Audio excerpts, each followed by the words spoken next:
Good evening. I declare the agenda briefing forum of the 21st of July 2026 held in Council Chambers at Level 2, 388 Hay Street, Subiaco, open at 5:31 p.m. Good evening, everyone. On behalf of the City of Subiaco, I acknowledge the Whadjuk Noongar people as the traditional custodians of the land we're meeting on this evening. Taking attendances now, we've got one councillor on leave for this month and next. That's Councillor Burns. Everyone else is here in person, so good evening to all of you. And I see a CEO and 4 directors, also 3 directors. And we've got an acting director, that must mean. Okay, he's just away. All right, Director of Development Services is not here. The rest of the ELT is here. Good evening to you, and good evening to other staff members also. Okay, disclosures of interest. I don't think there's been any in the week prior to tonight. Any disclosures for any of the agenda items this evening? Nope. Okay, no approved deputations. I will leave any announcements to next week. We will get straight into the agenda, beginning with item C1, proposed amendment number 5 to local planning scheme number 5, section 76 order. Questions? Oh, in that case you can't participate, sorry. I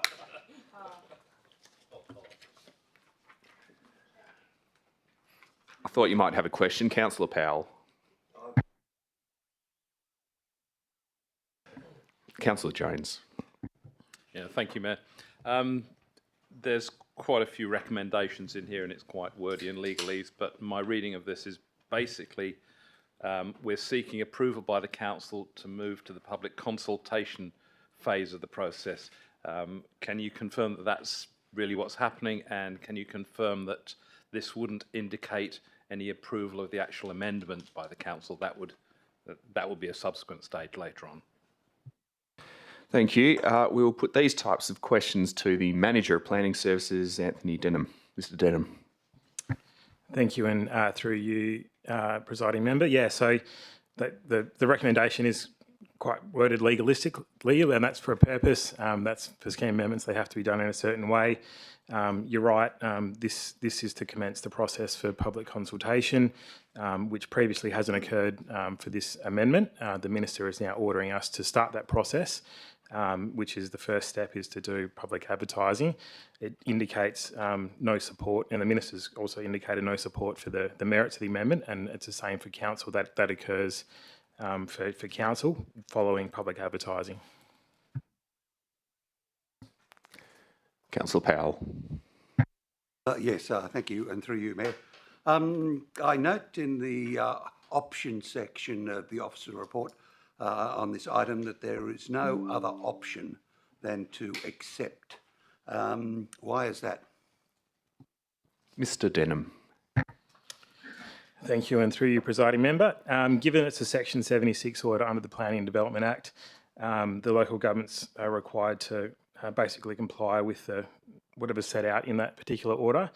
If the local government refuses to do so, typically the Minister would issue a further follow-up, issuing further instructions and directions to the local government to follow. Failing to do that, the amendment could be approved with or without modification, without any process that's occurred typically for a scheme amendment, and the local government may be subject to further enforcement action under Section 212 of the Planning and Development Act. Do we know what sanctions those may be under the Development Act? Thank you, and through you, Mayor McMullen. Yeah, so it could range from increasing density codes, expanding amendment areas, or the area subject to this amendment, and also, obviously, late last year, the Minister for Planning announced, or the state government announced station precincts in a number of western suburbs localities and others train station precincts throughout the city. The City of Subiaco doesn't have any train station precincts identified from that announcement, but it was made clear that more will follow. So there's always a risk that that could be an outcome. Thank you. So there are definitely sanctions.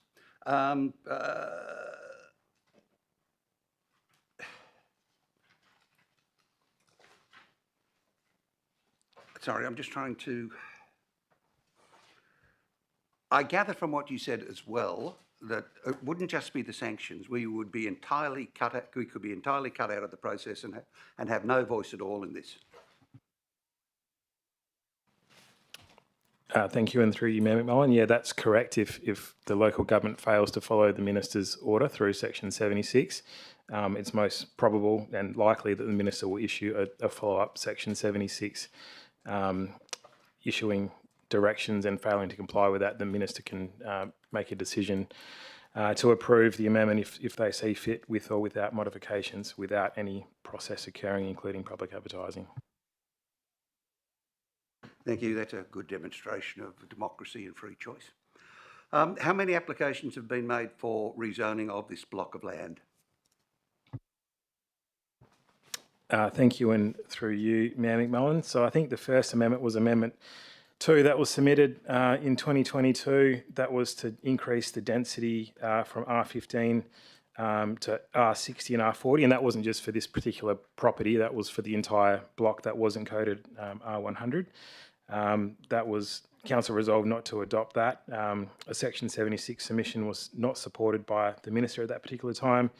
A subsequent scheme amendment was submitted in November 2024, which was for one lot only, which is 37 Wayland Road, and that sought to increase the density from R15 to R60. Again, council resolved not to adopt that one, and that resulted in a Section 76 submission, which is under consideration now, so 2 formal ones. Thank you. So all the previous ones have failed. What was the level of rezoning sought by the applicants this time? Thank you, and through you, Mayor McMullen. So, scheme amendment number 5 that was submitted in 2024 sought to rezone this particular property and this property alone from R15 to R60. The minister has issued, in his issuance of a Section 76 order, has ordered the city to initiate a rezoning, increasing the density from R15 to R100. So different to what the applicant or the owner was seeking. Did the minister proffer any explanation of why he decided to go from R60 to R100? Thank you, and through you, Mayor McMullen. So I think that wasn't necessarily articulated in his letter. I'd have to double check that. But yeah, obviously the local government has to comply with the Section 76. So following, if council was to comply with it, then public advertising would occur, and one of 3 things could occur following that. Council could choose to support the amendment without modification, choose to support it with modifications, or choose not to support it, and then it would be sent to the Department of Planning or the Western Australian Planning Commission for their consideration and a recommendation back to the minister. So, Through you, Mayor, is there any time scale on that, or might we be left hanging like we were last time for a couple of years, wondering what was going to happen? Thank you, and through you, Mayor McMullen. So the advertising period would be 60 days if council resolved to comply with the order, because it's a complex scheme amendment. And then following that, there's a 90-day consideration period, which would have to revert back to council to consider those submissions and see what they wanted to do with one of those 3 options, and then it's sent to the Planning Commission, and then they'll make a consideration determination to the minister, and the minister doesn't have a time frame from there. Sorry, just to clarify, is there any time frame by which the minister or the department must respond, or are we the only ones who've got a time frame on us? Thank you, and through you, Mayor McMullen. I'll have to double check and take that on notice whether the Commission has a time frame. But from my understanding, the minister doesn't have a time frame once he receives a recommendation from the Planning Commission. Thank you. I'll just ask a question, Mr. Denham. It's just to clarify what exactly we'd be doing by point 1 of the officer recommendation. I realise, based on the answers to Councillor Powell's question, we're only going to be adopting anything for the purpose of advertising, but if I read point 1, it says that that Council adopts scheme amendment number 5. If I look at the wording in the Minister's letter to us, it says that he considers it appropriate that the proposal be initiated as modified to allow for advertising. And then at the top of page 3 of the officer report, which is dot point 3 of the executive summary, it says that the Minister believes there's enough planning merit that the scheme amendment ought to be adopted for advertising. The body of the officer report, I think, is pretty clear, as is the letter from the Minister, and both of those suggest to me that, like you've said, we would only be adopting anything for the purpose of advertising. But why don't we make that point explicit in point 1 of the recommendation to Council?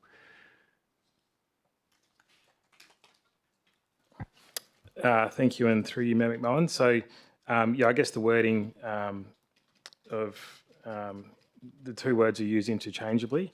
So we did seek initial clarification from the Department of Planning because there's a general misalignment with the words that were being used in the order and what is actually in the provisions of the Act and the regulations. So we've been told that the words are interchangeable for adopt and initiate.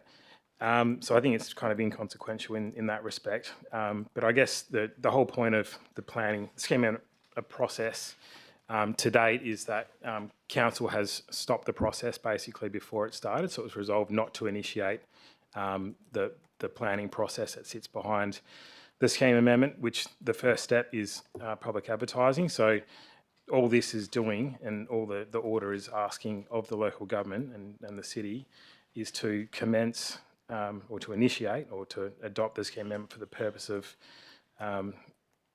for consideration against the relevant process, and the first relevant process is for public advertising. So I'm not sure if the wording is required to be adjusted.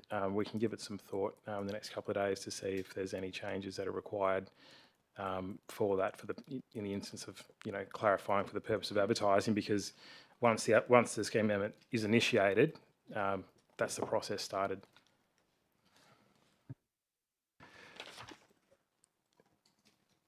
Okay, so just to confirm, planning staff are using the language that you'd find in the legislation.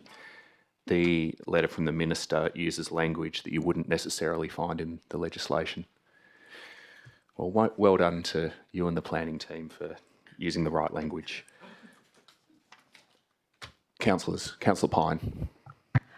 I've got one question.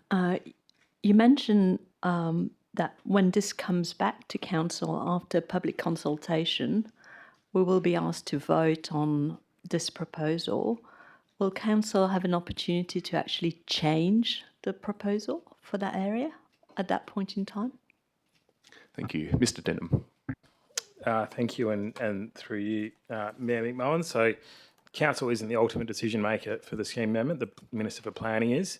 So following the public submission period, and in considering the submissions that have been received and nothing else, Council could choose to seek modifications to the scheme amendment, whether that's to increase or decrease density or to not support it, for instance.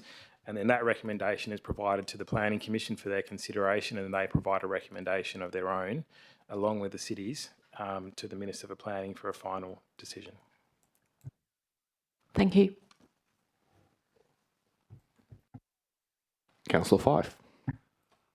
Thanks, Mayor. I'm just looking at the post-OCM consultation and the advertising requirements for complex amendments, and with the letters there to owners and occupiers within a 100-metre radius of the amendment area.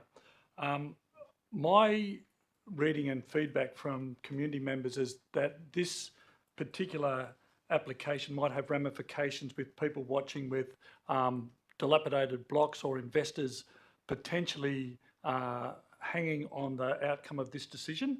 And I think potentially the owners and occupiers of all of the areas to the north and west of Fortune Street will be very much affected by this decision, and I would wonder whether or not we could include or broaden that those letters to include those owners basically north and west of Fortune Street. Mr. Denham.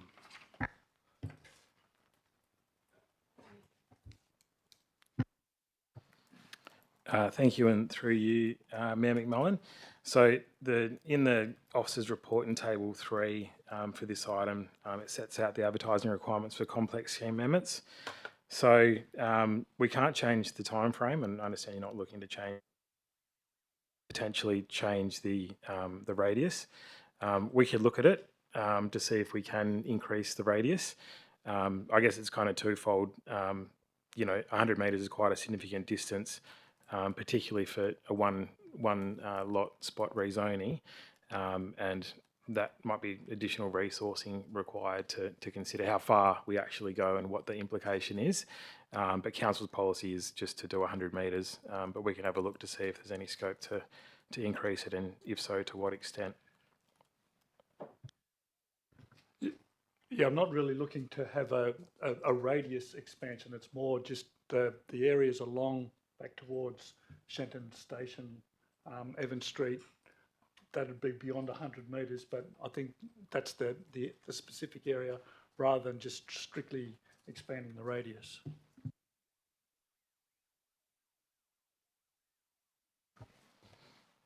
Yeah, we can definitely have a look at that in the next couple of days.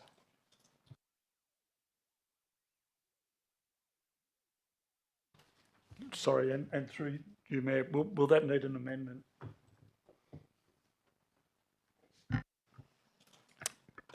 Thank you, and through you, Mayor McMullen. We'll have a look at the next couple of days, and then we'll get back to you to see what's involved, and then we'll give some advice on whether an amendment is necessary, or we can just do it through our own process internally.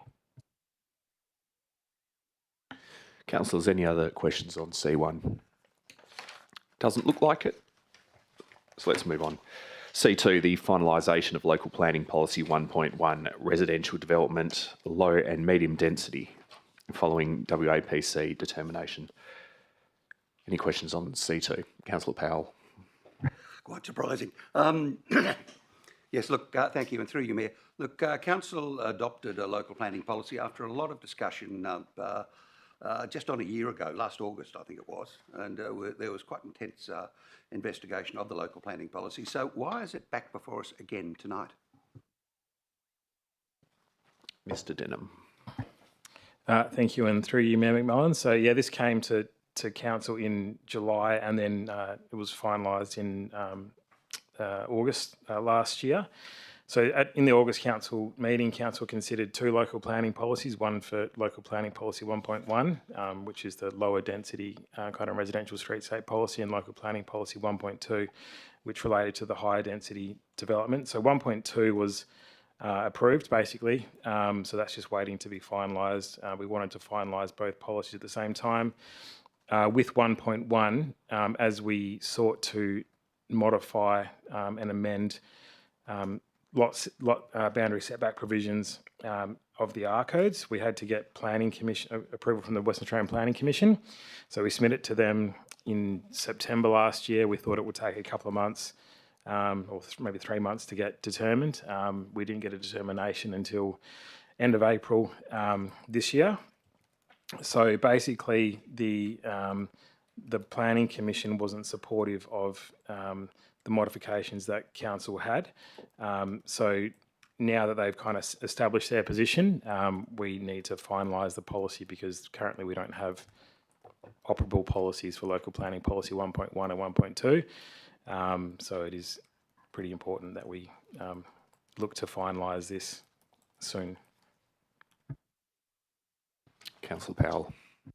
That leads me to the question of Were these were these setbacks, which is I think what they've largely changed, were they acceptable when we initially put it out, but they've become unacceptable somehow in the review of the policies? Is that what has occurred? You know, what was all right one time is now unacceptable, something that the community wanted. Mr. Denham. Thank you, and through you, Mayor McMullen. So, yeah, I guess obviously the city officers have engaged with the Planning Commission over an extended period with the development of these policies, particularly Local Planning Policy 1.1. So we had an approach that we thought and understood was agreed with the Planning Commission, and we did. We thought in December of 2025 that it was close to being determined under delegated authority, and it turned out it wasn't, and it ended up being put to their full statutory planning committee for determination, which is what happened in April. So the lot boundary setback provisions are different to what the community saw during advertising. So table 1 of the report kind of summarises broadly what the setback provisions we were looking to seek. So what the Planning Commission has ultimately said is they're happy with is that for the first and second stories, you have setbacks of 1 and 1.5 metres for all dwelling types, and then you have an increased setback for the third story and above. So the R codes currently requires a 3 metre setback. The Planning Commission was happy for a 6 metre setback when we had asked for between 6 and 9. So it is different to what the community asked for, but that's the Planning Commission's position on it. But it still does allow for I guess a transition of built form and different densities. Has the Planning Commission given any explanation for why setbacks that were acceptable before are now not acceptable? Have they explained their reasons?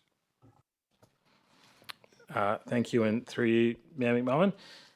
It might have something to do with the new R codes, and maybe that's why there was an announcement a couple of weeks ago that there's new residential design codes coming out or to be released for public comment towards the end of this year, with them to take into effect in mid-2027. So that might explain why the position kind of changed between when we thought a decision was going to be made towards the end of last year and that we're generally okay, or seemingly okay with what was being proposed, and then there was a bit of a shift. So, yeah, I guess we did ask for a reconsideration. We wrote to the WAPC chair following the SPC meeting on the 29th of April. The chair said that no reconsideration would occur. So that is the Planning Commission's final position, and we can't change that. I think 90 properties are affected by the WAPC changes, according to your report. Are some more affected than others, and in what way? Thank you, and through you, presiding member. So, yes, there's about 90 properties that are impacted by the proposed changes. So, I mean, put it into context, there's thousands of residential properties in Subiaco. So it's a relatively small number, even though in isolation it is quite a large number. So the most affected properties would be in policy area 4, which is about 51 properties where it abuts low density residential lots. As I mentioned above, there still is, even with the Planning Commission modified provisions, there is still some articulation, and that was kind of their justification, is that the first 2 stories basically is as per the R codes, and then there's built form shift from the third and above. Just take it a little bit further on what the adverse effects may be then, from especially in, I think you mentioned policy area 4. What the community wanted and what they've lost, and what that might result in as far as adverse effects are concerned. Thank you, and through you, Mayor McMullen. So essentially what it means is that the setback requirements, just as per the R codes for lot boundary setbacks, so for side and rear, for the first and second stories, where there previously would have been, or if the Commission had agreed with our provisions, that there would have been greater setback requirements for those 2 stories. And equally, where we asked for between 6 and 9 metre setbacks for the 3rd story and above, only 6 has been provided. So it's really to do with built form and mass and at the interface of those densities. All the other provisions like the visual privacy requirements and overshadowing, they're not affected, so they're considered separately. Not very much further to go. Look, I think there are 19 properties in policy area 4. The city knows which ones they are. Would it be an idea to write to them and inform them of the changes and what effect it might have on them, and advise them that this has nothing to do with the council? Thank you, and through you, Mayor McMullen. So I'm not sure if you're referring to additional public consultation or just a notification of the proposed changes. Yeah, we can definitely consider a notification advising them of that. Obviously, if council was to proceed with a policy, it would be published on the city's website. If anyone's got any queries, they can speak to the city's duty planner, obviously, and make an appointment. But we can, look to write to them if council wanted us to do that, just to notify them of the changes. In fact, if we're writing to 19, could we write to all 90s or all 90 owners, or would that be too much of a burden?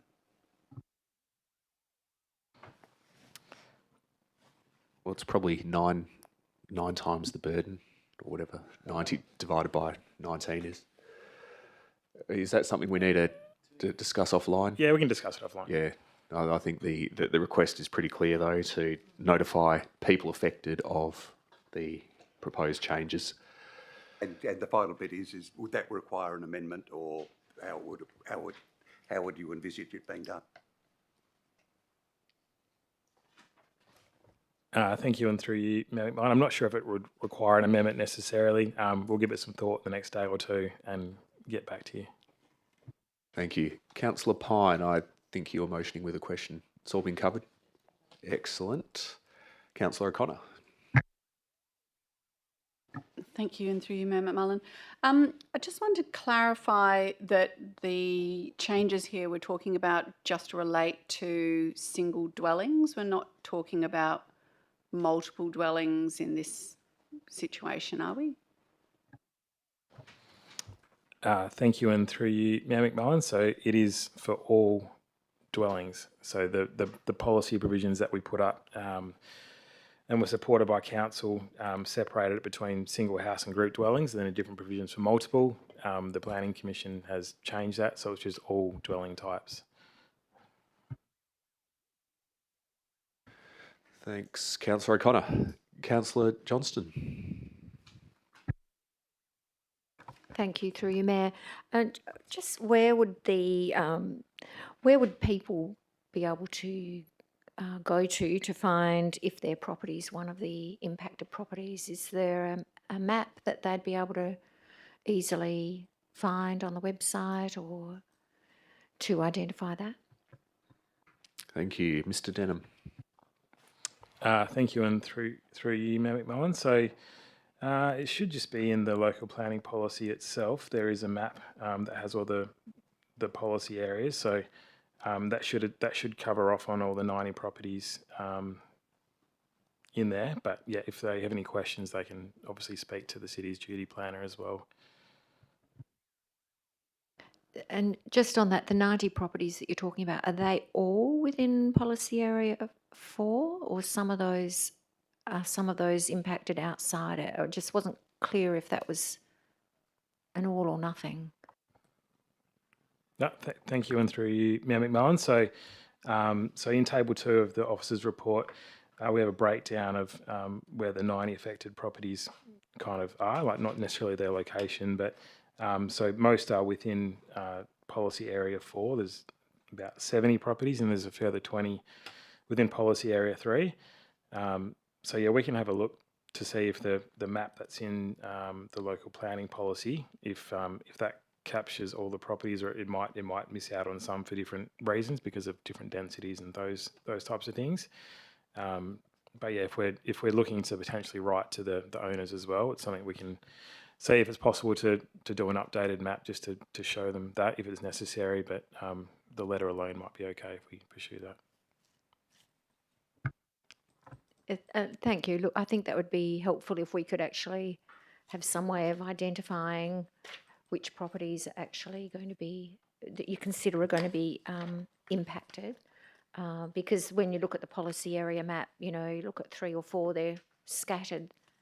So it's hard to know whether, if you've got a property there, whether you're one of those ones that are actually going to be impacted. Thanks. Councillors, any other questions on C2? Nope. Okay, C3. The tender for the Rockaby Road South Streetscape upgrades. Councillor De Vries. Yeah, sorry for not sending these questions through. Through you, Mayor, just this process for Rockaby South has been quite a long one. So the Rockaby Road South Streetscape consultation and process started somewhere back in 2017. There were a lot of workshops, there was consultation with the community, and I think I recall in my early days on council that the master plan came to us in August 2021. It is now July 2026.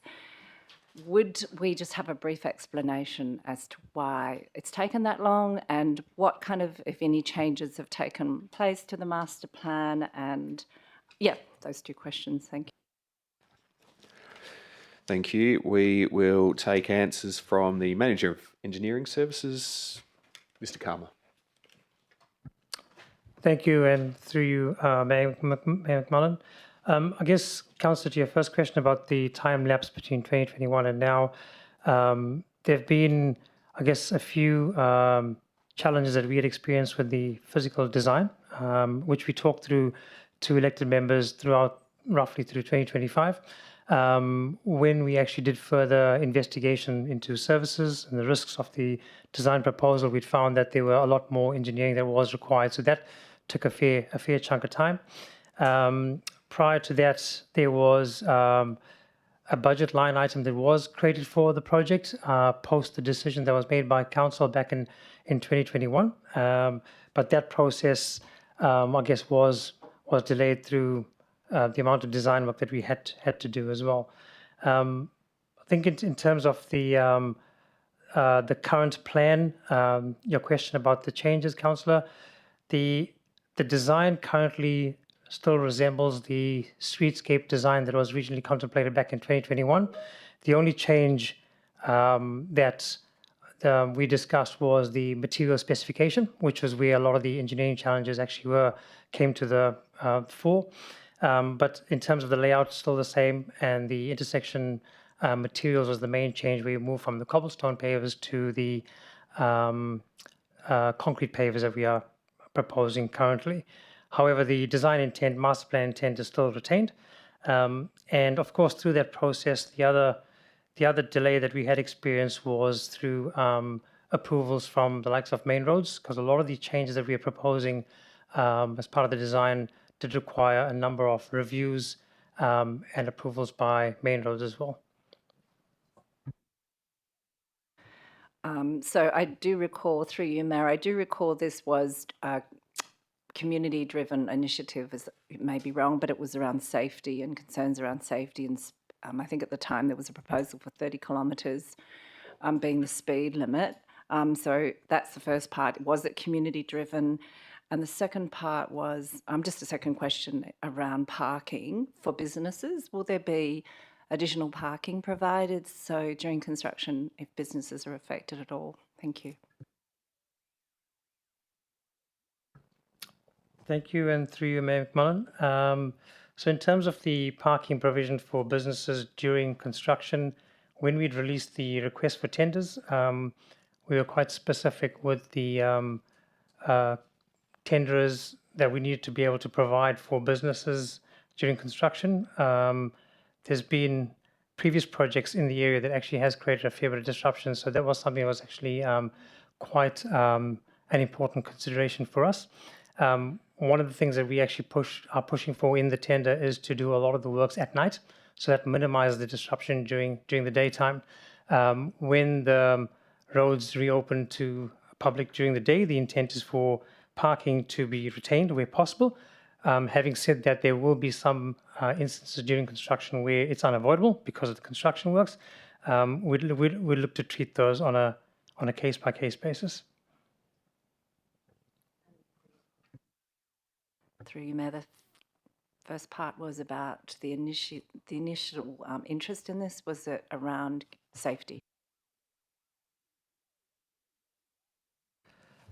Yes, through you, Mayor McMullen, and I might actually ask the director to fill in the gaps in my memory and experience, given this happened before I joined the city. But from my experience, it definitely has been driven by input from the community, both business and local community. But also the two intersections are black spot safety intersections, high risk intersections. So a lot of the improvements are driven by resolving those problems as well. Mr. Hambley, anything to add? Thank you. Yes, I'll just embellish what Mr. Kama said. So it'd be quite fair to characterise it as a community-led project. So there was an initial proposal for roundabouts at those locations, which the community was against for some quite valid reasons. They gave a lot of feedback to the council, and there was a resolution, as I think you alluded to in one of your earlier questions, which prompted this work. And then there was a further design that was looked at. There was further refinements put on that, and that actually ultimately led to the master plan process. And that, again, was very heavily informed by community feedback, and that was something that council enshrined in a resolution, led to the development of the streetscape master plan, which had heavy consultation simultaneously with the local development plan that was done for the precinct. So both the public realm and the private realm was considered together in totality. And through that development, there was even a working group which was comprised roughly half-half of both residents and also businesses. So it's been a very community-led project. Obviously, a lot of the feedback that's been received by the community has helped develop the processes, and council's enshrined that with 3 decisions that have been made up to this point that's led us to the issuance of this tender. So just to neatly wrap that up through you, Mayor, would you say that this is an example of the empowering community consultation process? Sorry. Yes, I would. Thanks, Councillor. And you did allude to questions being submitted by email, and I can attest to the good work that councillors have been doing in the last week or so about this. But are there questions that we would like answered tonight that haven't already been addressed one way or the other? Councillor Johnston. Yes, thank you. Through you, Mayor. Just to clarify, are these being funded through black spot funding then? You mentioned they're black spot, that they are black spots. So if they are we getting the funding through that? Mr. Hambley. No, so the city's not receiving any black spot funding for this project. That's the simple answer.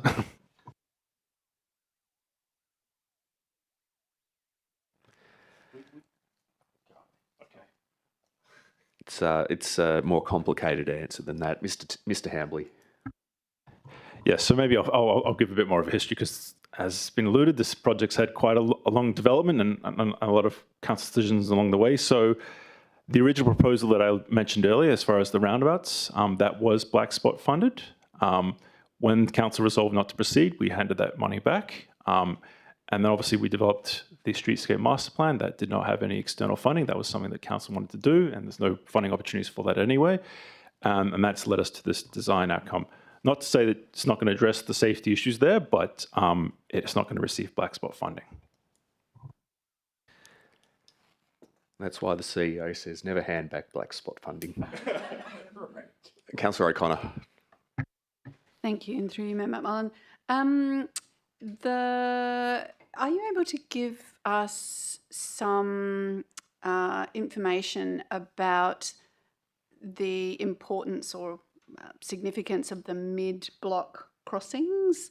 Obviously, the intersections themselves, you've highlighted, are black spots, but I'd just like to understand a bit more about the benefits of the mid-block crossings. Thank you. Mr. Hambley. Thank you. I'll start, and then if Mr. Kama wants to join in, he's welcome to. So I guess there's a few key, benefits from those mid-block crossings. So the first and foremost is actually providing a very clear, legible crossing point for pedestrians, making sure it's suitable, meets relevant standards for both access as far as the grade for people, particularly with wheelchairs or prams or any other mobility devices. The other key consideration is actually bringing out the curb line. So it actually means the distance you have to cross along the road is actually reduced. That also has a passive traffic calming effect. So one of the overall objectives of this is to bring down the operating speed of Rockaby Road itself. So it's kind of more in line with Rockaby Road North, and also the broad approach the city's taking with bringing down speeds. And as you can imagine, for a main street where there's a lot of pedestrian traffic, that's quite an important outcome. As part of the crossings, there is proposals to have cobbles going across. So this one also makes it clear to drivers as they're driving along Rockaby Road that those are locations where expect people to cross at a formal crossing point. But also the cobble and the treatments type actually has a calming effect as well. So that brings down speeds as well. So again, goes to that objective of bringing down speeds, which has a very strong safety outcome as far as both the incidence of accidents and also the severity. So the more you bring down speeds, the better those outcomes will be.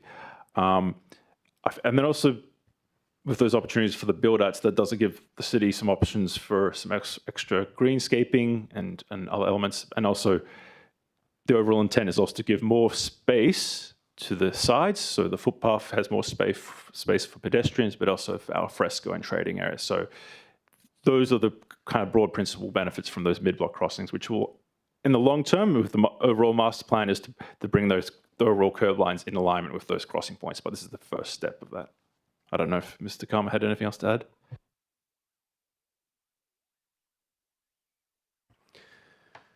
Councillor Pine. Would you be able to explain why the roundabout was actually rejected at the time when we had black spot funding for that, and also maybe describe what kind of incident happened to be defined as black spots for those areas? Thank you for your question, through you, Mayor. So the primary concern when the proposal for a roundabout was first put to the community was actually around the redistribution of traffic. And the main reason that was a concern was with roundabout, the control methodology means that no longer, as far as those roads are currently configured, where Rockaby Road has priority, so those vehicles traveling along there have priority, and it's the side streets of Heytesbury and Hammersley that have to give way and wait. The concerns from those residents, particularly on Heytesbury and Hammersley Road, was if you were to put roundabouts, whilst it would address some safety concerns, it would potentially make it more appealing for drivers to come into their streets. So the idea was putting roundabouts in would potentially create rat runs and I guess people avoiding using Rockaby Road or other formalised crossing or the signals at Bagot or Nicholson. So that was the primary concern from residents around those roundabouts. But also the other concern from around at Heytesbury was also roundabouts take a lot of space, so the footpath gets eaten into, and al fresco areas as well. So as you can imagine, the businesses would have al fresco, particularly in Heytesbury Road, where a lot of the al fresco areas and the trading areas go quite close to the curb line.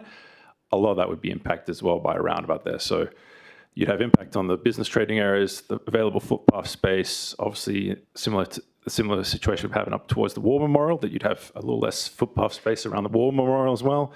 So these are the kind of the key concerns with roundabouts at those locations.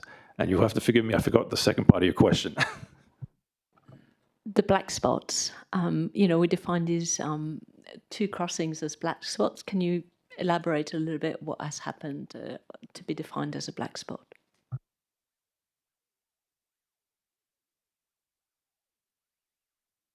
Mr. Karma. Thank you, and through you, Mr. Mayor. So the common crash type that's occurred or occurring at the intersection is what we refer to as crossing and turning, because of the configuration of the intersection is where vehicles are having to turn or give way to oncoming traffic. So it's predominantly where you're stopping either on each approach to the intersection, either on Hammersley or Heytesbury, where vehicles have the right of way on Rockaby. Sometimes visibility could be impaired, and those turning and crossing type of crashes is where your severity goes up, because if you can imagine, T-bone type crashes is where you get your severity. The other point, if I could just also add with the roundabouts, was they're not exactly ideal for active mode users like cyclists, and often don't give good priority for pedestrians to be able to cross as well. So that's the other added safety benefit of the change as well. Thank you. Councillor Councillor Pine. So essentially, by putting the new measures, we're going to be slowing down the traffic. We're not going to be preventing people to have T-bone accidents, because people coming from Hammersley and Hesbury will still have to turn into the traffic. Mr. Karma. Thank you, and through you, Mayor McMullen. Technically, that is correct, Councillor, because the control is still largely going to be the same. However, the big difference is we're slowing it down, and with those crossing and turning crashes, speed is the big factor. But also, what would happen is with the slower speeds and with those raised intersections, you start to get some gaps created better than what there is now, which means vehicles turning would be able to do so with better gaps and lower speed as well. And of course, with building out some of those intersections, you actually improve the visibility as well. So look, it's gone through those assessments by both ourselves and Main Roads as well, and those benefits are still going to be achieved with the current design. Councillor Fife. I'm looking at the, I got some responses to some email questions about 10 minutes before the meeting started. So there's just a couple of points that I wanted to clarify there. And one of the things that you provided was a diagram or a photo, in fact, aerial photo of a comparable four-way zebra crossing in Point Street and Adelaide Street in Fremantle that has a roundabout in the middle. And it seems to me that works with those zebra crossings, whereas with no roundabout in the middle of the zebra crossings, I can imagine, because they're uncommon and people are, very few examples in Perth, this is a new road intersection of quite busy roads. People are going to get in there, they're going to get into the intersection, then they're going to have to give way to the pedestrians on the way out of that intersection if they're turning right or going straight ahead. It seems that there are a lot of decisions that are confronting motorists in particular when they're going into that intersection without the familiarity of a roundabout in the middle. And I get that the initial rejection of roundabouts on the basis of rat running might have been a concern of the residents. Moved on a little bit since then because we've now got the zebra crossings in place. I'm just wondering whether or not we're going to annoy the very residents that we're trying to appease with these road safety measures by making bottlenecks and confusion in those areas. I'm not sure a staff member can really speak to whether we're going to annoy locals or not. All right, well, maybe I'll rephrase that, is to see whether or not the fluidity of the traffic movement through those intersections is as assured as we hope. Mr. Karma. Thank you, Mayor McMullen. Yeah, look, Councillor, from a technical perspective, roundabouts do tend to slow traffic down, yes. What we found, though, is where you're mixing pedestrians and where you're trying to achieve what the master plan objectives, one of the master plan objectives are, which is to improve your pedestrian priority in the area. What we find is when vehicles are having to navigate roundabouts, the expectation to actually see pedestrians, cyclists in or crossing the roundabout is lower, and that then has an added risk for pedestrians crossing the road. We've actually looked to design that out through, like I've said, the raising of the intersections, but also where we place the zebra crossings as well. The other point is, if you look at currently where people would be crossing, the dominant crossing is actually parallel to Rockaby Road and not exactly across Rockaby Road. So you're probably going to get less of that risk occurring. But what you find also is that when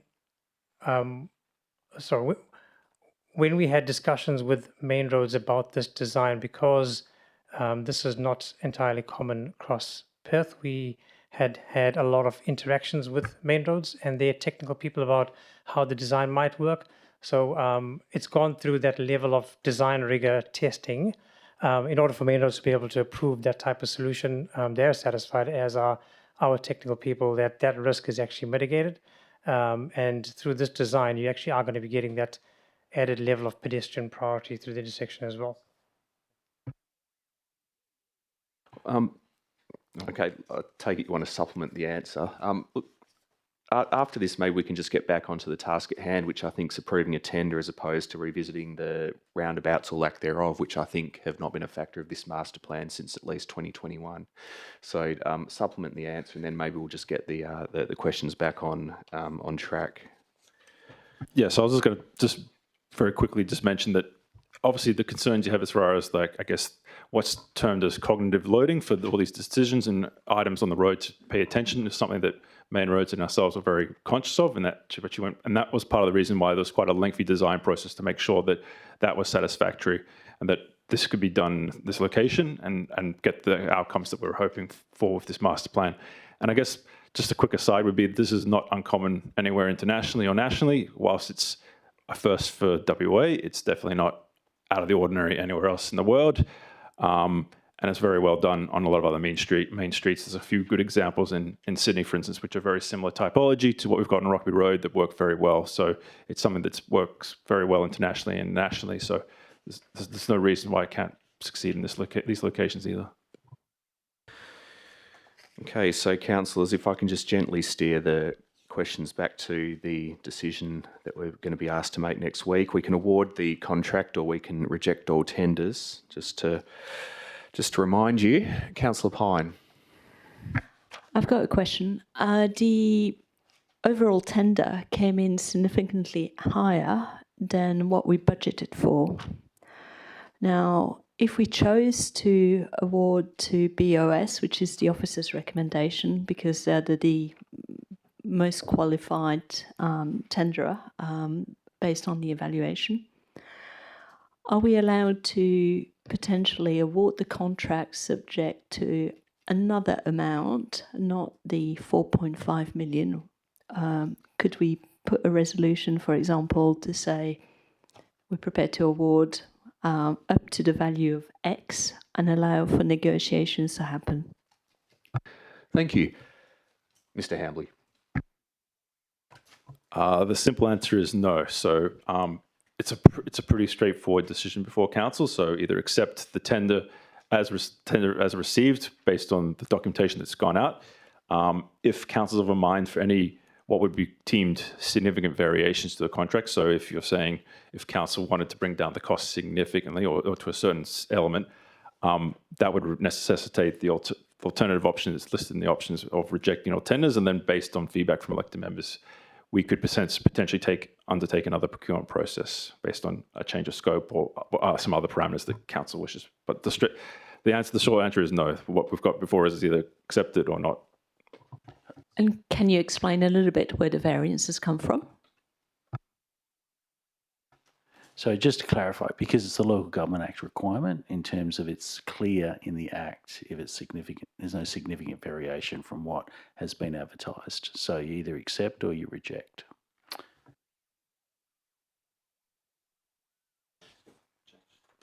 Okay, variances, Mr. Karma, thank you. Thank you, and through you, Mayor McMullen. Look, one of the big variances we see in the cost, and no real surprise, I'd say, across most of our projects, is obviously the costs of labour and materials given recent changes and the international conflict. So we're seeing some increases in costs to the tune of between 15 to 20%. So that's been quite the increase for costs so far. What we've also observed through the tender was that the costs for traffic management and management of the project was also on the higher side. But I guess what that does come down to is if you look at the complex methodology of the project and the time of day, i.e. nighttime works, they all add to the additional cost of the project. And how long will the project take? Because given that it's nighttime work, local residents will be impacted. So, Mr. Karma. Thank you, and through you, Mayor McMullen. If we were to go with the preferred tenders construction program, they've got a 10-month construction program, but that includes the likes of materials supply. So what that means is there's quite a long lead-in time for some of the high-spec materials that we have, so they wouldn't necessarily be construction works per se during those times. However, we believe through assessing the tenders, if we were to get to a point of award, we believe that there may be some opportunities for us to actually negotiate some of those timelines. Obviously, no guarantees because that's a negotiation process, but we think based on what we know and understand of the project and other projects, there's probably an opportunity to try and pull that back, but that's to be determined with the contractor if we get to that point. Okay. I will ask a question then over to you, Councillor Jones did motion to me prior to you, so we'll go Councillor Jones and then Councillor Powell. But my question is one which I admittedly know the answer to. I know that you've undertaken some value engineering. I suppose the question is, have you identified any alternative options that would be a significant variation to the advertised tender that could A, save money, but B, also deliver the same safety benefits that this master planning project set out to deliver? Thank you, Mayor McMullen, and through you, Mayor. Through the process of evaluation, we actually did have a look at some alternatives. We've had a look at the opportunity to maybe not do as many intersections, so 2 intersections are proposed, maybe just do one of them. We've also looked at the merits of not doing the mid-block crossings. Through the process, we've identified that there will be some savings through each of those options. Not all of them will bring us at or close to budget, but it will reduce the overall costs. However, what we have found that through assessing those options, we're not going to be able to deliver fully on the master plan objectives. So hence the recommendation to proceed with the full scope of works, particularly the option around removal of the mid-block crossings along the project. That does provide a good safety benefit for crossing along the entire length of the project, which is why we'd recommend keeping it in. And whilst it does actually offer some cost savings, what we would say is those changes would need to be done at some point in time. And if we were to do it later, based on current experience, we'd very likely end up having to pay more for the same amount of work. Hence the recommendation to do the full scope now. Thanks. A frank and candid answer. Thank you. Councillor Jones. Thank you, Mayor. You've already asked some of the questions, but given that this is well over budget, this is an excess that we're going to have to cover, assuming we approve it. What are the consequences on other projects that the CC is doing? Is that money is going to have to be found from somewhere? What can we expect? I'd love an accountant's answer on this. CEO. There's a few accountants in the room to ask. So look, a couple of things happen in budgeting. Is obviously we've just set our budget, so that the rate side of things are fixed. But what traditionally happens in all of the different projects, be it operating or capital, is for various reasons things have to either be stopped or whatever they may be. And sometimes that comes down to different community consultation, or it could be a range of different things. So we do a half-year review after December, and we go through that. In addition to what may stop or may be put into next year of the anticipated both capital and operating projects that we would be undertaking.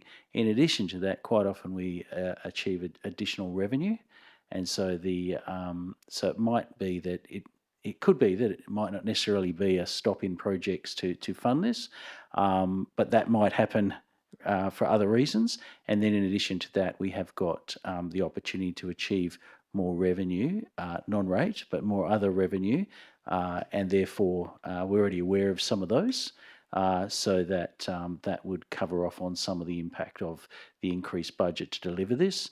And in addition to that, we have very good reserves to be able to access as well. So it'd be something that it will either fix up at half-year review, or alternatively, depending upon the scheduling, it may actually kick part of the budget into the following financial year anyway.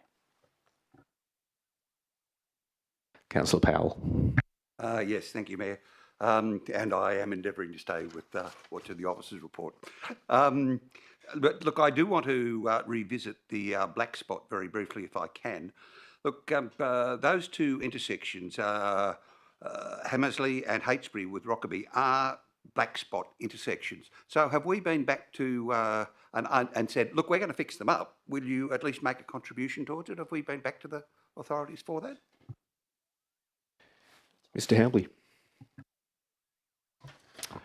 Thank you for the question. So the short answer is no, because a lot of what we're doing here, and it's probably the way the resolution is black spot's quite prescribed that it can be only used for safety benefits. The fact that this is an overall scheme as far as like improving the amenity for the area and a lot of other benefits beyond just the safety improvements for those intersections, it wouldn't and isn't easily, it's not something that you can easily source black spot funding for, particularly given the overall project's been developed as a streetscape project. So whilst that's one of the benefits as far as safety, there's no guarantee that you can get black spot funding for those particular intersections. Do you have, sorry? Sorry, but wouldn't it be worthwhile asking? You know, whether...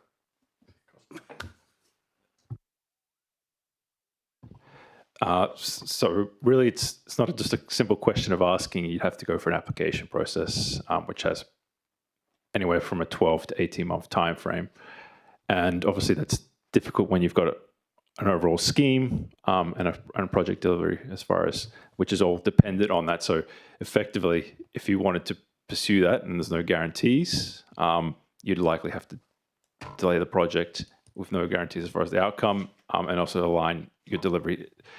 In all likelihood, we have had some informal discussions, and it wasn't particularly favourable as far as the outcome for getting black spot funding for these locations, given the nature of the project. Just not on the black spot, but is there any grant money available at all?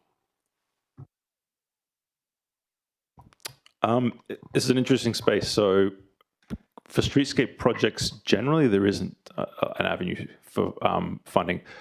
The only funding that the city could potentially use is roads to recovery funding, which can be used for any purpose related to road works. And that can be anything to do with drainage, footpaths, to road resurfacing. So that's probably the only revenue stream that you could use, and that's something that we get every year, and it's about 200 grand. But that's about the only external funding that's clearly linked to a streetscape project. Okay, look, I don't want to drag this on for too long, but I do have a couple of other questions. The speed limit, is there going to be an application to try and get the speed limit on Rockaby Road South the same as Rockaby Road North, so it's uniform along the main street? Thank you for the question. So that'll be the intent, but we strongly suspect that main roads will be favourable for a 40k limit initially, until we can prove that we can get an operating speed close to 30, similar to the northern section. But obviously, the intent long term would be to have consistency for the long length. But I guess we're realistic that there might be a staged process in this regard, unfortunately. Okay, thank you. And final one is on the underground utility services. And look, I think that has been quite a part of the overall delay with this project, trying to get all that right, because whenever you dig into one of those intersections, you find all sorts of things underneath. Now, I suppose what I'm trying to get to is how are you going to manage the risk with the contract, and does it pose the potential of even a greater cost blowout? Thanks for the question. Mr. Karma. Thank you for the question, and through you, Mayor McMullen. Yes, we've done an extensive amount of investigation into services, from GPR and also, which is your radar detection, but also digging some potholes to try and understand where they are. You are right, Councillor, there's a lot of services to work through, which is why we had changed the design of the material specification to minimize that risk, because the services are at varying depths and they also are varying ages as well. What we have done is we've got an amount baked into the tender to be able to treat services. We think that one of the higher risk services in both those intersections is the water corporation assets, and we've had a number of conversations with water corporation about the assets that we are likely to get close to. So we've actually got some measures through the design tender process to be able to mitigate that, but we also have a direct point of contact to be able to turn those any queries or issues around reasonably quickly.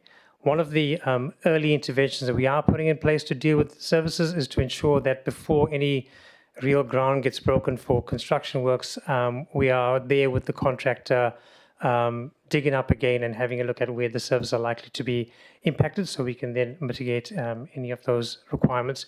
The good thing about having Water Corporation direct contact is we then have access to decision making and the requirements that they will need for us to work with any service locations diversions if need be. The big risk mitigation for us, and we think is a real win that has actually gotten this project back on its wheels again, is the material specification in the intersections. Had we gone with cobblestones, it required quite a detailed pavement design, which was going deeper into the ground, which was really increasing our risk. We're not doing that anymore. So we think that those risks are quite significantly mitigated. Obviously, having said all of that, there is still always the risk, which we think we have some measures in place to be able to manage that. Councillor De Vries. Through you, Mayor, and my apologies again for asking a question at this late notice, but obviously over a period of almost 10 years, significant amount of money has been spent on this project. Do we have any idea how much has already been spent? Thank you.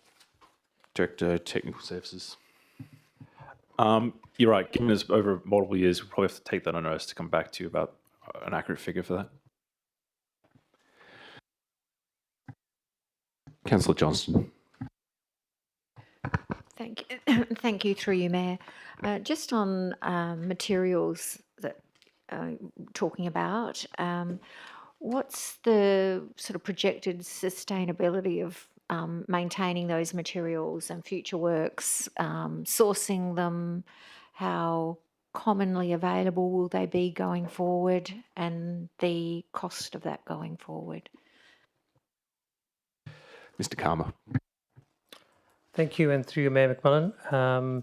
So with the intersection, with the materials that we're using in the intersection, which is the concrete pavers, that's a more commonly sourced and available type of paver that we use across the city. So being able to source that material, in our experience, has not been a problem. So from a maintenance perspective, we think that that's not going to be an issue. We do have granite curbing on the edges of the intersection. Those may have a slightly longer lead-in time to be able to source. However, they're not impossible to source. I'd say one of the things we did actually have a look at is, in terms of the value engineering, was whether we replaced those granite curbing with concrete curbing. And one of the reasons we actually discounted that was because we get a much better life cycle out of granite curbing as opposed to concrete curbing, because that's damaged easily and it requires a much higher maintenance regime. Granite obviously lasts a longer term and it's a lot more hardy. So we think that those materials, as we've seen in many parts in the city of Perth, they're quite resilient, and we think from a supply perspective would not be a significant issue. Councillors, any final questions? Okay. C4, the tender for the supply and maintenance of parking fee payment solutions. Questions on C4? Councillor Jones. through you, Mayor. For comparison, can you tell us about the current solution that we're replacing? How long has that been going on, and what were the costs associated with that solution? Director Technical Services. Where is Chris? Oh, okay. The Manager of Health and Compliance Services, Chris Rogers, will answer that by video link. Mr. Rogers. Thank you, through you. Currently, we're utilising Duncan Solutions. At the moment, on an annual rate, we're spending about $255,000, $260,000 a year.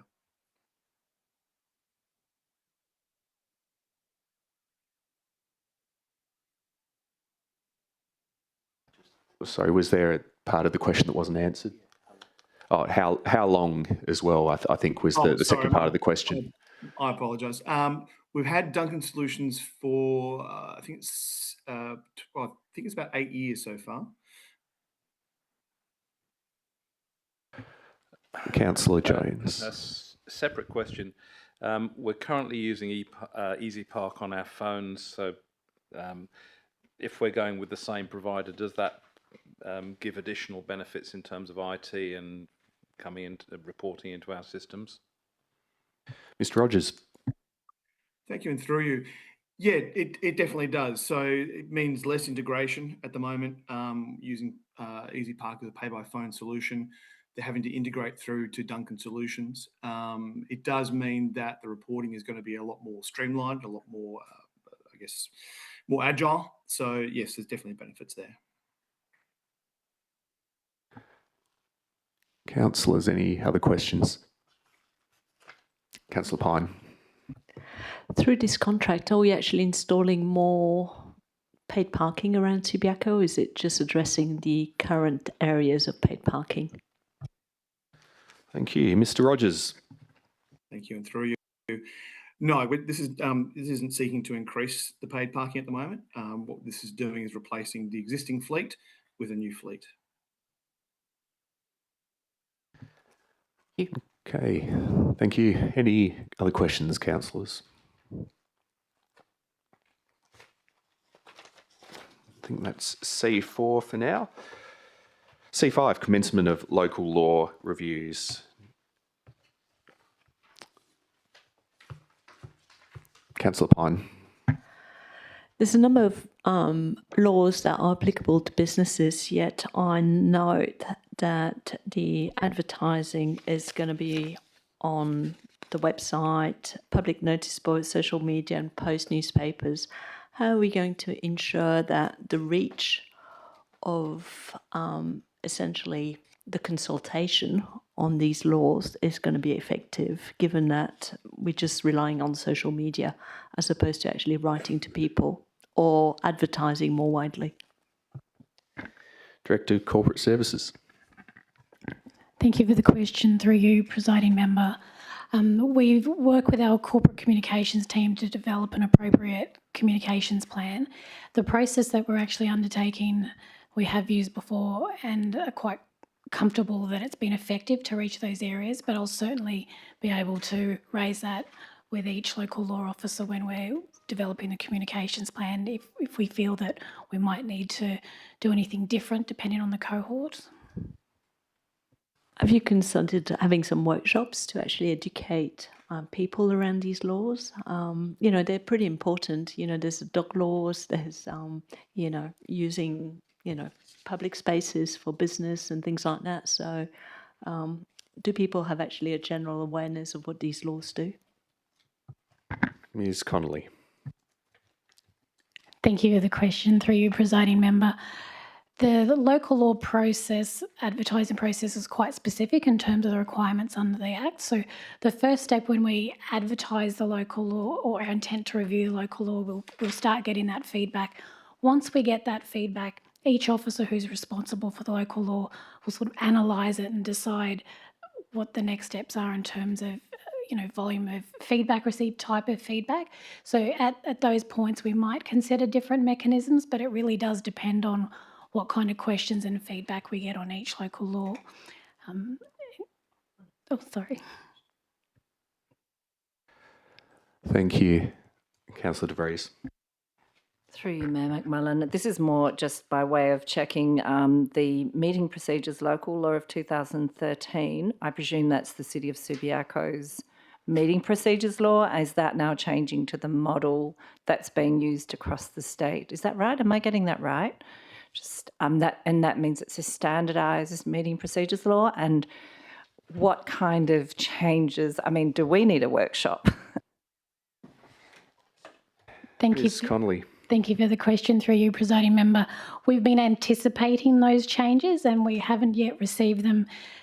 So the technicality is that we still have to advertise our intent to review the local law because it still stands and is still valid. When we actually advertise that, we will actually note that we're expecting that standardised meeting procedures are coming into effect. So it's a due process thing we have to do whilst we anticipate the changes that are coming. Councillors, any questions? Any final questions? Okay, C6, financial statements and reports for the month ending 30 June. Councillor Powell. Yes, look, I note that as of the 30th of June 2026, the city's net surplus was $1,339,000 higher than budget. Does that mean we ended the year in the black? Manager Financial Services. Thank you for the question, and through you, Chair, it sure does. This is still an interim value. We still need to go through our annual financial statement process, but the city is in a good position, yes. All right. The CEO has something to add. The front page of the Post material, I'm sure it's the best news, good news story all week. What I was going to say is Lauren's put together a really good team and we're actually ahead of the game considerably in terms of those year-end processes. So whilst there is still some to be done, like transfers to reserves and a few of those things, we've probably done more for these monthly statements than we have in many other years. So there are some year-end processes to be done, but we'll be ahead of the game. So yeah, we look forward to that number being positive. Thanks to everyone involved. Councillor Powell. Yeah, look, perhaps not on such a brighter side, that the employee costs were just a bit over 2 million higher than expected. Is there an explanation for that?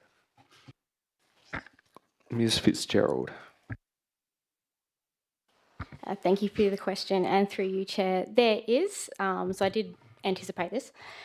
So there's a few things that do make up this number. A couple of them are on a really positive note for the city's contribution to our employee benefits. So one of the employee benefits that the city does provide is matching superannuation contributions. Employees put in up to 3%, the city will match up to 3% as well. So when we prepare the budget, we have an estimate of how many staff are going to take up that benefit. And what has actually come through this financial year is more people taking up that benefit that the city does provide.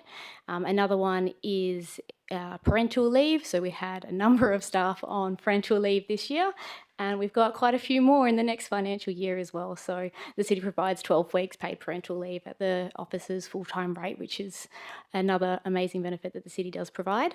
A couple of the areas that relate to a bit of our data cleanup as well. So with the integration between our payroll module and our financials module, the information that we have to prepare our annual leave accrual process at the end of the year, we've refined that process, which has resulted in a substantial increase of just over $500,000 that has hit our balance sheet there, which the other side is an expense in the employee area. But that transaction normally occurs after we've prepared the June monthly report, so you wouldn't have seen that in prior years at this time. But as Colin has mentioned, we are ahead of the game this year and going quite well. But that is where about $500,000 of that comes from. And our last area in improving our data has been, again, from that payroll space and reporting our employee costs through to LGIS, our insurers. So where we've provided additional information to them, it means our insurance premium has increased, and insurance on workers' compensation sits within the employee cost line. Councillors, any other questions?